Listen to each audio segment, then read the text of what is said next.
राधे कृष्ण राधे कृष्ण। इस प्रकार कहकर एकमात्र भगवान का अनुभव करते रहना ही जिनका भोग है, ऐसे ज्ञानी महात्मा पुरुषों के स्वभाव एवं आचरणों का वर्णन करके अब उन्हीं की विशेषता दिखलाने के लिए भोगों की कामना वाले अज्ञानियों के आचरणों का वर्णन करते हैं। तीनों वेदों में निष्ठा रखने वाले, सोम रस पीने वाले और जिनके पाप विशुद्ध हो चुके हैं, ऐसे पुरुष यज्ञों से मुझे पूजकर मुझे न जानने के कारण स्वर्ग प्राप्ति की याचना करते हैं। वे पुण्य फल रूप इंद्रलोक को पाकर स्वर्ग में देवताओं के दिव्य भोगों को भोगते हैं। ऋग्वेद, यजुर्वेद और सामवेद, इन तीनों विद्याओं का नाम त्रिविध है और केवल इस त्रिविध में ही जिनकी निष्ठा है उनका नाम त्रैविध है। यहाँ त्रैविध शब्द से वेदांत निष्ठ पुरुषों का ग्रहण नहीं है, क्योंकि जिनका केवल एक मैं ही प्राप्य हूँ, ऐसे वेदांत निष्ठ महात्मा भक्त पूर्वोक्त प्रकार से समस्त वेदों के द्वारा जानने योग्य केवल मुझ परमेश्वर को जानकर मेरी अति मात्र भक्ति पूर्वक किए जाने वाले कीर्तन आदि के द्वारा और ज्ञान यज्ञ के द्वारा भी मेरी ही उपासना करते हैं। परंतु त्रैवैदिक पुरुष जो वेद प्रतिपाद्य केवल इंद्र आदि के पूजन रूप यज्ञों से बचे हुए सोमरस को पीने वाले हैं, वे स्वर्ग आदि की प्राप्ति के विरोधी पापों से शुद्ध रहित होकर केवल उन इंद्र आदि को देवता मानकर किए हुए यज्ञों के द्वारा वास्तव में उनके रूप में स्थित मुझ परमेश्वर की पूजा करके भी इस प्रकार से स्थित मुझ परमेश्वर को न जानने के कारण स्वर्ग प्राप्ति की याचना करते हैं। अतः वे पुण्यमय दुख से अमिश्रित इंद्रलोक को पाकर वहाँ देवताओं के दिव्य भोगों को भोगते हैं। वे उस विशाल स्वर्ग को भोगकर पुण्य के क्षीण होने पर पुनः मर्त्यलोक में प्रवेश करते हैं। इस प्रकार केवल वेद त्रयी प्रतिपाद्य धर्म के आश्रित और भोगों की कामना वाले मनुष्य आवागमन को प्राप्त होते हैं तथा वे उस विशाल स्वर्गलोक को भोगकर उन भोगों के कारण रूप पुण्य कर्मों का क्षय होने पर पुनः वापस मर्त्यलोक में लौट आते हैं। इस प्रकार वेदांत प्रतिपादित ज्ञान से रहित और कमनीय स्वर्ग आदि भोगों की कामना वाले पुरुष केवल त्रिवेद विहित धर्म का आश्रय लेकर आवागमन को प्राप्त होते हैं। अभिप्राय यह है कि अल्प अनित्य स्वर्ग आदि को भोगकर बार बार वापस लौटते हैं। महात्मा भक्तजन निर्तिशय प्रिय रूप मेरा चिंतन करके अपार अत्यंत आनंद स्वरूप मुझ परमेश्वर को पाकर वापस नहीं लौटते, यह कहकर उनकी विशेषता दिखलाते हैं। जो अनन्य भक्तजन मुझे चिंतन करते हुए भली भांति मेरी उपासना करते हैं, उन नित्य युक्त पुरुषों का योगक्षेम मैं वहन करता हूँ।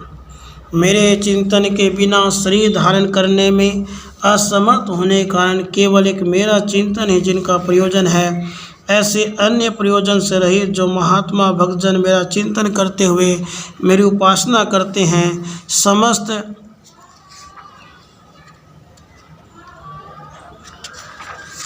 कल्याणमय गुणों से समन्वित और संपूर्ण विभूतियों से युक्त मुझ परमेश्वर की भली भांति सर्वांगपूर्ण उपासना करते हैं, उन निरंतर मुझसे संबंध चाहने वाले भक्तों को मेरी प्राप्ति रूप योग और अपुनरावृत्ति रूप से मैं वहन करता हूँ। जो भी अन्य देवताओं के भक्त श्रद्धा से युक्त होकर उसको पूजते हैं, वे भी अर्जुन मुझको ही अविधि पूर्वक पूजते हैं। जो कोई अन्य देवताओं के भक्त इंद्र आदि देवताओं के भक्त केवल त्रयी विद्या निष्ठ श्रद्धा युक्त पुरुष इंद्र आदि देवताओं की पूजा करते हैं, वे भी पूर्वोक्त रीति से सब कुछ मेरे शरीर रूप से मेरा ही स्वरूप होने के कारण इंद्र आदि शब्द भी मेरे ही वाचक हैं, इसलिए वास्तव में मेरी ही पूजा करते हैं, परंतु अविधि पूर्वक करते हैं। अभिप्राय यह है कि चतुहोतारो यत्र संपदम गच्छन्ति देवै इत्यादि वेदांत वाक्य इंद्रादि देवताओं का यज्ञ आदि कर्मों में आराध्य रूप से जिस प्रकार अन्वय विधान करते उसके अनुसार वे मेरी पूजा नहीं करते। सही वेदांत वचन परम पुरुष के शरीर रूप में स्थित इंद्र आदि देवताओं की आराधना का विधान करते हुए उनके आत्म रूप परम पुरुष के ही साक्षात आराधना का विधान करते हैं।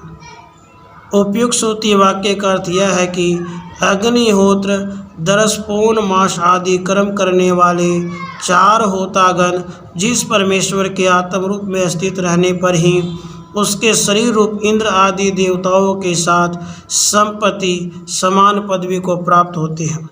अभिप्राय यह है कि इंद्र आदि देवताओं के आराधना रूप ये कर्म वस्तुतः मेरी ही आराधना है, इस कारण वे संपत्ति रूप मुझको प्राप्त होते हैं।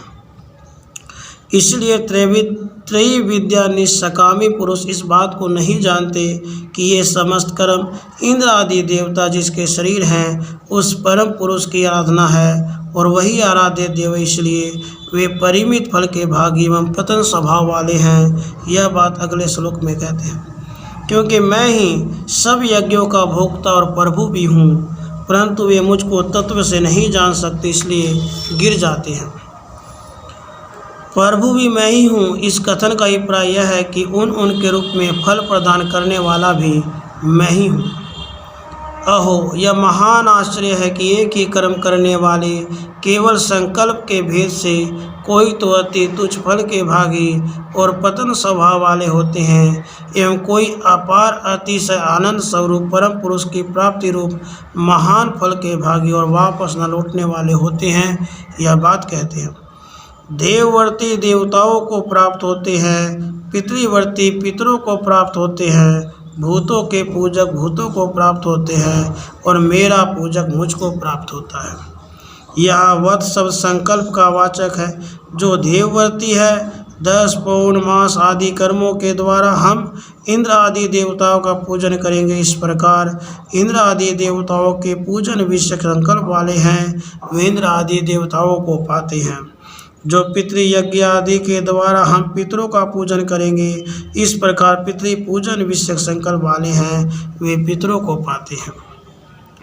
जो यक्ष राक्षस पिशाच आदि प्राणियों की हम पूजा करेंगे, इस प्रकार भूत पूजन विषयक संकल्प वाले हैं, वे भूतों को पाते हैं।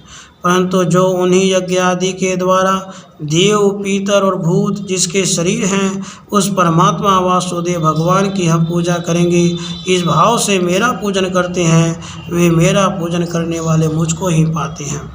अभिप्राय यह है, देवताओं के पूजा विषयक संकल्प वाले उन देवादि को पाकर उनके सहित परिमित भोगों को भोगकर उनके विनाश काल में उनके साथ ही नष्ट हो जाते हैं। परंतु मेरा पूजन करने वाले आदि अंत रहित सर्वज्ञ सत्य संकल्प अपार निर्तिशय असंख्य कल्याण गुणगणों के महान समुद्र अपार अतिशय आनंद रूप मुझ परमेश्वर को पाकर वापस नहीं लौटते। मेरा पूजन करने वालों की यह और ही विशेषता है। यह कहते हैं, जो मुझे पत्र पुष्प फल और जल भक्ति पूर्वक अर्पण करता है, उस पवित्र मन वाले भक्त का भक्ति से अर्पण किया हुआ पत्र पुष्प आदि मैं खाता हूँ। जो भक्त सबके लिए सुलभ पत्र पुष्प फल या जल मुझे भक्ति पूर्वक अर्पण करता है, मुझ में अत्यंत प्रेम होने के कारण जो मुझे वह पत्र आदि अर्पण किए बिना शरीर धारण करने में असमर्थ होता है, अतः इस समर्पण रूप कर्म को ही एकमात्र प्रयोजन समझकर मुझे पत्र पुष्प आदि प्रदान करता है। उस एकमात्र पत्र आदि प्रदान विषयक प्रयोजनता रूप शुद्धि युक्त मन वाले भक्त का वह उस प्रकार की भक्ति से प्रदान किया हुआ पत्र पुष्प आदि मैं स्वयं खाता हूँ। अर्थात यद्यपि मैं सबका ईश्वर हूँ, समस्त जगत का सृजन पालन और संहार मेरी लीला है, समस्त भोग मुझे प्राप्त है, मैं सत्य संकल्प हूँ, सीमा रहित निर्तिशय अंश यह कल्याण गुणगणों से समन्वित हूँ और स्वाभाविक सीमा रहित निरतिशय स्वानंद के अनुभव में स्थित हूँ। फिर भी मैं उस वस्तु को पाकर मानो मुझे मन की कल्पना में भी ना आ सकने वाली कोई परम प्रिय वस्तु मिल गई, ऐसा मानता हुआ खा लेता हूँ, जैसे कि मोक्ष धर्म में कहा है। अनन्य भावगत बुद्धि वाले भक्तों के द्वारा जो जो क्रिया भगवान को अर्पण की जाती है उन सबको परम पुरुष स्वयं निस्संदेह सिर पर धारण करते हैं। जबकि ज्ञानी महात्माओं की यह मन वाणी से अतीत विशेषता है, इसलिए तू भी उपयुक्त प्रकार से भक्ति भार से अत्यंत नम्र मन वाला मेरा निजी ज्ञानी भक्त होकर निरंतर कीर्तन यतन अर्चन और प्रणाम आदि करता हुआ लौकिक और वैदिक नित्य नैमित्तिक कर्मों को भी इस प्रकार कर। यह बात कहते हैं, तू जो कुछ करता है, जो कुछ खाता है, जो कुछ हवन करता है, जो कुछ देता है, जो कुछ तप करता है अर्जुन, वह सब मेरे अर्पण कर। तू जो शरीर यात्रा निर्वाह के लिए आवश्यक लौकिक कर्म करता है तथा जो शरीर धारण करने के लिए भोजन करता है एवं जो होम दान तप आदि वैदिक नित्य नैमित्तिक कर्म करता है उन सबको मेरे समर्पण कर। जो अर्पित किया जाए उसका नाम अर्पण होता है। अतः लौकिक एवं वैदिक कर्म का जो कर्तापन भोक्तापन और आराध्यत्व है वह सब का सब जिस प्रकार मेरे अर्पित हो जाए वैसे ही तू कर। कहने का अभिप्राय यह है कि यज्ञ दान आदि में आराध्य देव के रूप में प्रतीत होने वाले सब देवता आदि और कर्म का कर्ता तथा भोक्ता तू भी, ये सब मेरे हैं तथा सबके स्वरूप की स्थिति एवं प्रवृत्ति भी मेरे संकल्प के आधार पर है। इसलिए तू तुझ कर्ता और भोक्ता रूप आराधक को, आराध्य रूप समस्त देवताओं को और आराधना रूप समस्त क्रियाओं को, इन सबको परम शेषी परम कर्ता मुझ परमेश्वर में समर्पण कर। मुझ में अत्यंत प्रीतियुक्त होकर यह अनुभव करता रहा कि भगवान ही मेरा नियामक और शेषी स्वामी है। उनके अधीनता एकमात्र मेरा रस है और वे आराध्य देव आदि भी ऐसे ही स्वभाव से ओतप्रोत है। इस प्रकार संन्यास योग से युक्त मन वाला होकर तू शुभ अशुभ फल वाले बंधनों से छूट जाएगा और उनसे छूटा हुआ तू मुझको प्राप्त होगा।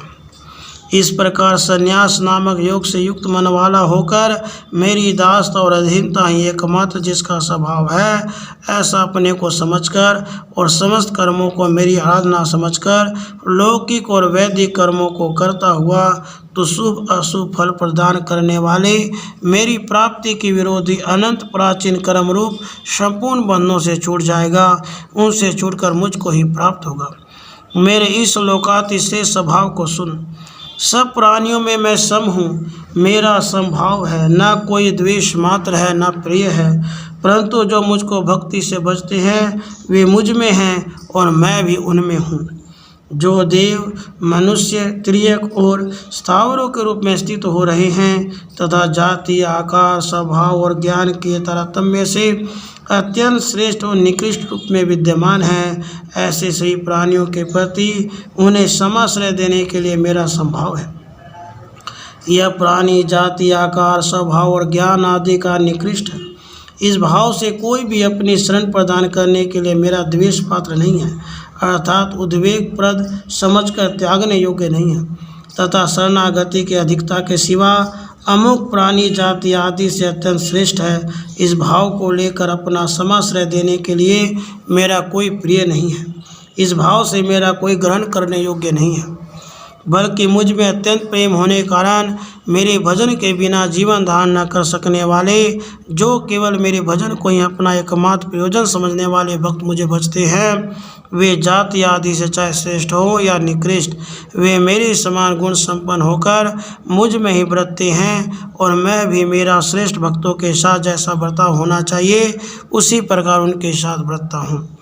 यदि कोई अति दुराचारी भी अनन्य भक्त होकर मुझको भजता है तो वह साधु ही माना जाने योग्य है, क्योंकि वह ठीक ठीक निश्चय वाला है।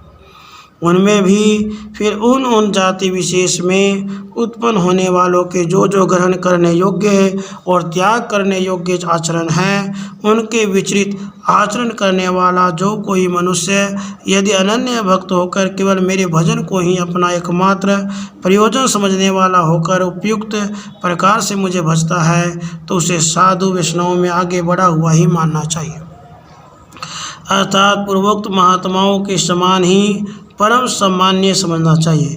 यह कैसे हो सकता है? इसलिए कि वह ठीक ठीक निश्चय वाला है, उसका निश्चय परम समीचीन है। संपूर्ण जगत के एकमात्र कारण रूप पर ब्रह्म नारायण चराचर के स्वामी भगवान श्री कृष्ण मेरे स्वामी, मेरे गुरु, मेरे सुहृद और मेरे परम भोग्य सब भावों से अनुभव करने योग्य है। इस प्रकार का निश्चय जो अन्य सब लोगों के लिए दुर्लभ है उसने कर लिया है, तथा इस निश्चय कार्य जो दूसरे किसी प्रयोजन से रहित निरंतर भजन करना है वह भी उससे होता है, इसलिए उसे साधु ही मानना चाहिए, बहुत सामान्य समझना चाहिए।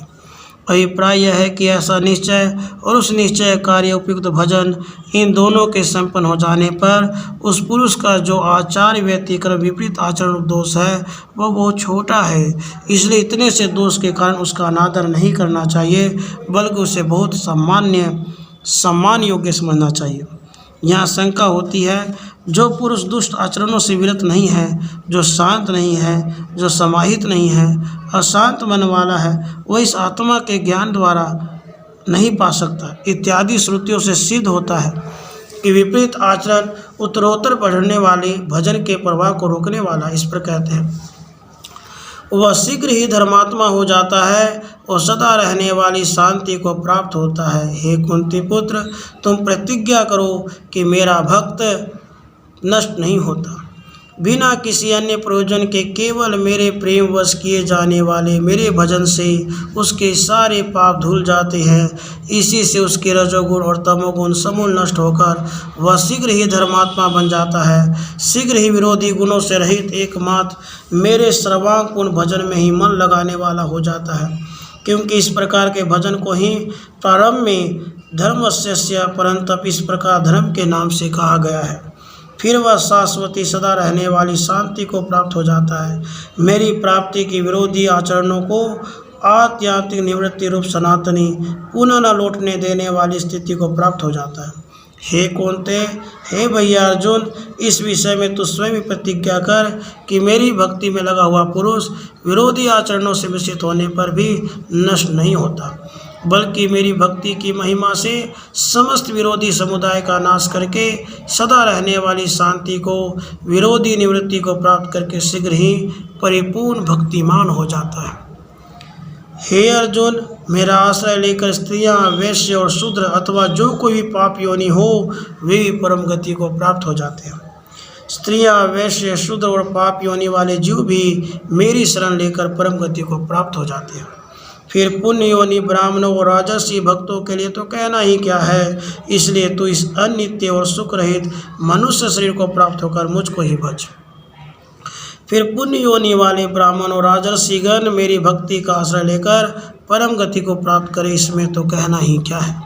इसलिए तू राजर्षि है, इसलिए जो अनित्य हैं और तीनों प्रकार के तापों से बार बार व्यतीत किया जाने का सुख रहित है, ऐसे इस शरीर को पाकर इसमें रहता हुआ मेरा ही भजन करो। मुझ में मन वाला हो, मेरा भक्त हो, मेरा पूजन करने वाला हो, मुझको नमस्कार कर। इस प्रकार आत्मा को लगाकर मेरे परायण हुआ तो मुझको ही प्राप्त होगा। मुझ में मन वाला हो, मैं जो सबका ईश्वर, संपूर्ण जगत का एकमात्र कारण, समस्त त्याज्य दोषों के विरोधी, केवल कल्याण में प्रवाह से युक्त, सर्वज्ञ, सत्य संकल्प, कमल दल सदृश, निर्मल और विशाल नेत्र वाले, स्वच्छ नील मेघ सदृश श्याम वर्ण, एक साथ उदय हुए सहस्रों सूर्यों के समान तेज संपन्न, लावण्य रूप सुधा का महान समुद्र, पुष्ट एवं उदार चार भुजाओं से युक्त, अत्यंत उज्ज्वल पीताम्बरधारी, निर्मल किरीट, मकराकृति कुंडल, हार, कड़े, बाजूबंद आदि भूषणों से भूषित, अपार कारुण्य, सौशील्य, सौंदर्य, माधुर्य, गांभीर्य, औद्र्य और वात्सल्य का समुद्र, बिना अच्छे बुरे के भेद का विचार के समस्त लोगों को शरण देने वाला, सबका स्वामी पर ब्रह्म पुरुषोत्तम हूँ, उस परमेश्वर्य में तेल धारावत अविचल भाव से मन लगाने वाला हो, उसी की विशेषता बताते हैं। मेरा भक्त हो अर्थात मेरे अतिशय प्रेम से युक्त होकर मुझ में मन वाला हो। फिर भी उसी की विशेषता बताते हैं। मेरा यजन पूजन करने वाला, असीम अतिशय प्रिय, मेरे अनुभव पूर्वक किए जाने वाले मेरे पूजन के परायण हो। परिपूर्ण शेष वृत्ति भगवान की पूर्ण अधीनता का नाम यजन है, क्योंकि औपचारिक, सांस्कृतिक और अव्यवहारिक आदि सब प्रकार के भोगों को प्रदान करना ही याग है। कहने का तात्पर्य है कि जिस प्रकार मेरे अनुभव जनित अपार अतिशय प्रीति से किए जाने वाले मेरे पूजन में तू परायण हो जाए, उस प्रकार मुझे मन लगाने वाला हो। फिर भी उसी की विशेषता बताते हैं। मुझे ही नमस्कार कर अपार अतिशय प्रिय मेरे अनुभव से उत्पन्न अत्यंत प्रिय परिपूर्ण अधीनता के अभाव में सर्वथा रत होकर मुझ अंतर्यामी परमेश्वर में अत्यंत नम्र भाव का निश्चय कर। मैं ही जिसका परम अयन आश्रय हूँ, उसका नाम मत परायण है, अर्थात मेरे बिना जीवन धारण करना संभव समझकर जो केवल मेरे आश्रित हो जाए वह मत परायण है। इस प्रकार मन को लगाकर मेरे परायण हुआ ऐसी असीम अतिशय प्रीति से मेरा अनुभव करने में समर्थ मन को पाकर तो मुझको ही प्राप्त होगा। यहाँ आत्मा शब्द मन का ही वाचक है। अभिप्राय यह है कि इस प्रकार के मन से मेरा ध्यान करके, मेरा अनुभव करके, मेरा पूजन करके, मुझे नमस्कार करके मेरे परायण हुआ तो मुझको ही प्राप्त होगा। इस प्रकार तो पूर्णतया मेरे अधीनता रूप स्वभाव से युक्त हुआ शरीर निर्वाहार्थ लौकिक और नित्य नैमित्तिक वैदिक कर्मों को मैं ही तुमसे करवा रहा हूँ ऐसा समझकर मेरी प्रीति के लिए करता रहा तथा निरंतर मेरा कीर्तन, पूजन और नमस्कार आदि भी प्रीतिपूर्वक करता रहा। एवं मैं ही जिसका नियामक हूँ ऐसा यह सारा संसार एकमात्र मेरे अधीन रहने के स्वभाव वाला है, इसको समझता रहा। इस प्रकार अत्यंत प्रिय मेरे गुण गणों का अनुसंधान करके प्रतिदिन उक्त प्रकार की मेरी उपासना करता हुआ तो मुझको ही प्राप्त होगा। इस प्रकार श्रीमान भगवान रामानुजाचार्य द्वारा रचित गीता भाष्य के हिंदी भाषा अनुवाद का 9वां अध्याय समाप्त हुआ। राधे कृष्ण, राधे कृष्ण।